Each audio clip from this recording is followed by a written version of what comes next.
এই যে এই যে আমগুলো দেখছেন এখান দিয়া নষ্ট হয়ে গেছে গা। নষ্ট হওয়ার কারণে মানে পোকে ধরে গেলেছে, এই জন্য এগুলা বড় হইতো না, এগুলো কাটিয়ে গেলেছে। এরকম 3-4টা আম দেখেন কি অবস্থা। এটা হলো আমার ছাদ বাগানে। এই যে আমগুলোর মধ্যে এই সমস্যার কারণে আমরা ব্যাগ লাগাইতে হয়, কিন্তু আমাদের লাকসামে ব্যাগগুলো আমরা পাই না পাওয়ার কারণে আমি এই যে কি সুন্দর আম, এগুলা এক একটা আম 1 থেকে 1.5 কেজি ওজন হয়, কিন্তু আমগুলা নষ্ট হয়ে যেতেছে। নষ্ট হওয়ার কারণে আমি এগুলাতে একটু ব্যাগ লাগাইতেছি।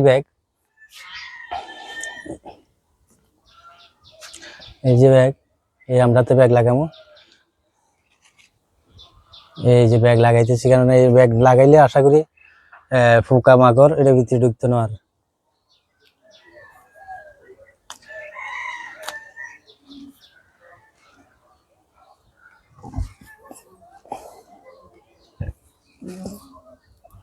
এইভাবে ব্যাগ লাগাইতে হবে প্রত্যেকটা গাছে। ব্যাগ লাগাইলে আপনার আর হলো পোকে ছিদ্র করতে পারবে না।